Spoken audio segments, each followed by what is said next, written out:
Hey everybody, welcome to Moment of Clarity. I want to show you some tweets here with great stories from a CEO named Dan Price. You might have heard of him. He's one of the CEOs who's betraying his class. He's a class traitor. He basically is a CEO of some payment company that I know nothing about, but he decided to stop taking a massive paycheck for himself and take the same paycheck as everybody else in the company. I can't remember how much money it was, $70,000 a year or something like that. And that got him a lot of media coverage. But since then, he's been tweeting or posting about a lot of important things going on, and always a good class traitor, always treating his fellow CEOs like shit. So that's why I'm a fan. And anyway, let's show you the first one here. This is from Dan Price. He says, ExxonMobil, highest profits in 7 years. Chevron, highest profits in 7 years. Shell, highest profits in 7 years. BP, highest profits in 8 years. Gas prices are the highest they've been in 7 years. And I guess it's just inflation. Yeah, that's why the gas prices are high. Just inflation, not corporate greed at all. Not the fact that these people know they can fuck people over and they can enrich themselves even more. Not that fossil fuels know that their days are numbered because humanity's days are numbered. But they see the writing on the wall. They may be able to hold out for another 10, 20 years, thereby indicting us all to or sentencing us all to death. But the world is switching over to green and sustainable energy, and their response is basically to collect as much money as humanly possible in the next coming years. So, and of course, this isn't just gas. I was talking about gas and oil there, as was Dan Price, but this is a lot of companies are doing this right now. They're saying, "Oh, it's the inflation. Oh my goodness, we just because of the inflation, we have to just charge you $900 for a fucking apple." It's, oh man, fucking inflation. But if you actually look at the numbers, these companies, many of them are doing incredibly well. It's not like they're struggling, depending on the company. And yet they're still jacking up prices just because they know they can. So what a lot of this inflation has to do with right now is simply corporate greed. It's them collecting as much money as they can while they can, especially when it comes to fossil fuels.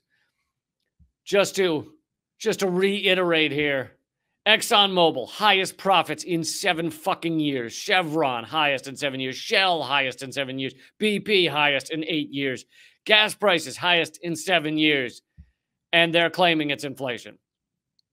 Meanwhile, of course, this hurts people in a day-to-day way.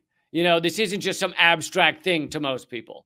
To those making a lot of money, sure, it's a couple of pennies at the pump. What does it matter? Or even a couple of quarters at the pump. What does it matter? But to those scraping by, it's incredibly powerful, painful. It changes their lives. It changes what they're allowed to do with their lives, what they're able to do with their lives. This is a completely different world we live in if you have money versus if you don't have money.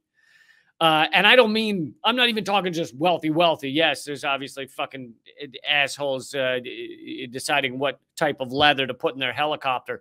But I'm talking just minimum level of amount of money. If you're making that, it is a different world. You can afford to get cabs if you're running late for something. You can afford to go out to dinner sometimes and enjoy your evening that way. You can afford to, when I first moved to New York and I was a young comic and making, I don't know what it was, $1,000 a month or something, maybe $1,500. I was spending $700 a month on the bunk bed, one half of a bunk bed that I don't mean I had half of the mattress. I mean, bunk bed, I had the top bunk of a bunk bed in basically a closet. I mean, they called it a bedroom, but it was a closet in Manhattan. And some dude I didn't know slept on the bottom bunk. You never want to be sleeping that close to someone you don't know. It's just real. If you're sleeping that close to someone you don't know, it's not a fun situation. Anyway, when I first moved to New York, so that was how things were going for me, and scraping by just to try and do the comedy clubs at night, where you'd get paid essentially nothing. Maybe you'd get $10, but a lot of times you got nothing. And I spent years with like the idea of going out to a bar. I could go out to a bar just as long as I didn't drink anything or buy a beer. If I bought one beer, so we're talking, $7, $8 even back then, maybe $5 in New York City. I know in Nebraska that you can still get a beer for $1 or whatever the fuck, but New York City, average beer, $7 at a bar. And so if I went to a bar or something with friends, I could buy one beer maybe, but then that one beer would set me back the amount of money I made from the hour of handing out flyers. Because basically these comedy clubs, when you're new to comedy, when you're new to stand-up, you could, if you hand out flyers, they would let you have stage time, like 10 minutes on stage for an hour of handing out flyers.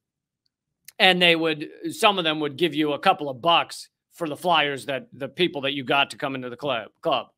So, one beer bought with hanging out with friends was an hour of income I lost because if I was lucky, I'd get $7 or whatever for that hour. And so it's a completely different world. When I was running late for something, there was no option to get a cab. Getting a cab was like $50 or some shit if you got stuck in traffic. It would have been like a week's worth of income or a couple of days worth of income to get a cab just because you were running a little late. It's just a completely different world. A lot of people don't understand that. Like, I heard it put well recently. It was like, when was it that you realized that,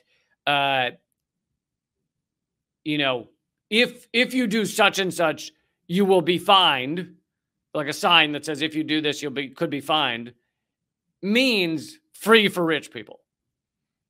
And I'd kind of never really thought about it. I was like, oh yeah, it totally makes sense. Truly rich people can speed. If they get a $200, $500 speeding ticket, what's it fucking matter? It's meaningless to them. They can park anywhere they want, get a $100 ticket for parking somewhere. Okay, who cares? It's a completely different world. Every moment of your life is different. And I'm just talking about the little stuff. I'm not even getting into, fucking hospital bills and shit that's like terrorizing people's lives. I'm just talking about your average day-to-day moments. Because we rightfully spend most of the time talking about how tough it is to be a struggling person and try and pay for a fucking, kidney failure or some shit like that. Trying to deal with being sick. When you don't have money. So we rightfully spend most of our time talking about that. But we don't talk about the day-to-day. We don't talk about just like, oh, if you park somewhere and you get I remember in those early years in New York, you get a parking ticket. It was like your life had ended. $150. I remember fighting with you go back and forth. They didn't have emails. You had to send them a letter telling them why the parking ticket was wrong.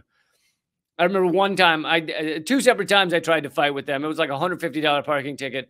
This is back when I had a car in New York City. One time it was because I would always park the car outside a bridge, and because there were no signs there, nobody cared. It was like, under a bridge it was a no man's land. It's like fucking the Outback or some shit. Across the street, totally, tons of signs, can't park here, 2-hour parking, zone parking, all that shit. But you just go 12 feet over to the other side of the road under the bridge, and it's just fucking Wild West. There's just Mad Max characters just coming after you. It's just madness under a bridge. So I would always park there, which meant my car would get smashed up, but worth it to have free parking. Anyway, one time I come out, they have put in a sign. You could see the fresh cement. They had put in a no parking sign and given me a ticket. It's like, you motherfuckers, you can't insert a no parking sign and give me a ticket at the same time. But so anyway, you would have to fight. You spent weeks of your life fighting over this shit because of one parking thing. $150 was like life changing. I'm getting way off on a tangent, but you get the point. And these assholes are jacking up all the prices just because they can, claiming inflation when most of these corporations are doing fine. They're not struggling. They don't. What was it? Amazon Prime just increased their, I'm not a member, but I read that Amazon Prime is increasing their membership costs for people. Yeah, Amazon's really struggling out there. If Amazon just had 2 pennies to rub together, it would be a totally different scenario. All right, guys. that is the end of Moment of Clarity. But yeah, radindiemedia.com. If you aren't signed up for the emails there, please do so. All right, folks. Thanks a lot. I combined thanks again with thanks a lot, and it became thanks a got, which thanks a got, thanks again a lot. Thanks a got. Keep fighting.